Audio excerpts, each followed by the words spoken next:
बिस्मिल्लाहिर्रहमानिर्रहीम। अस्सलाम वालेकुम। Welcome to my YouTube channel. तो आज मैं आप लोगों से मटन अचार गोश्त की रेसिपी शेयर करूंगी जो कि बहुत ही मज़े का तैयार होता है।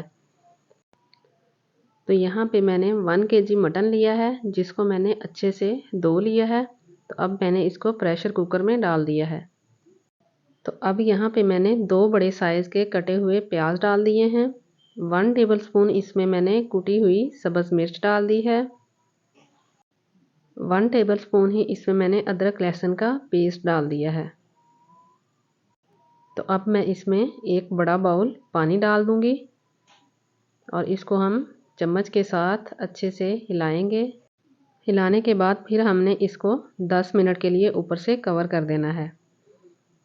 तो यहाँ पे 10 मिनट हो चुके हैं। तो ये देखिए हमारा मटन भी अच्छे से गल चुका है।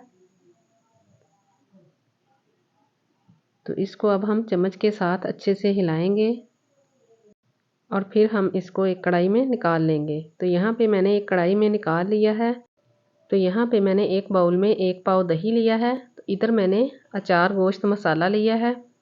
तो ये मैंने नेशनल वालों का मसाला लिया है। इसमें मैंने एक दालचीनी का टुकड़ा, एक बड़ी इलायची, 3-4 काली मिर्च और 1 टीस्पून ज़ीरा डाला है। तो अब हम इस मसाले को इस दही में डाल देंगे और एक छोटे साइज़ का मैंने टमाटर लिया है जो कि मैंने बारीक बारीक काट के वो भी हमने इसमें डाल दिया है। तो आप टमाटर को अगर स्किप करना चाहें तो स्किप भी कर सकते हैं क्योंकि हमने इसमें दही डाल दिया है। तो इसको अब हम साइड पे रखेंगे। तो इधर हमने जो ऊपर मटन रखा हुआ था इसमें मैंने 1 टीस्पून नमक डाला है और 1/4 टीस्पून मैंने इसमें पीसी हुई सुरख मिर्च डाली है। तो ये सुरख मिर्च मैंने इसलिए कम डाली है क्योंकि मसाले में बहुत ज़्यादा मिर्च होती है।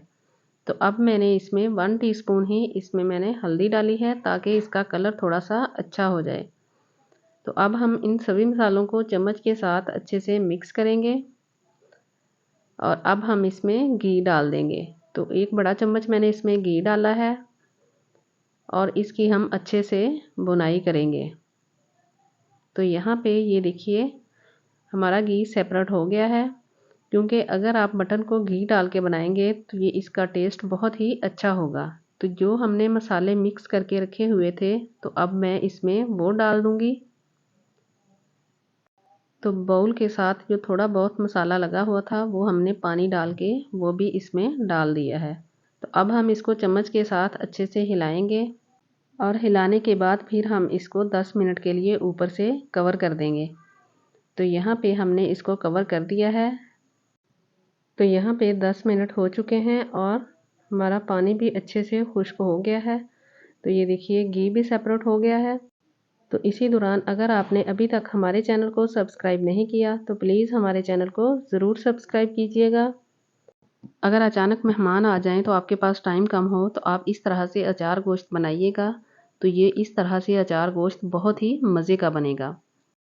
तो दुआओं में याद रखिएगा। अल्लाह हाफिज़।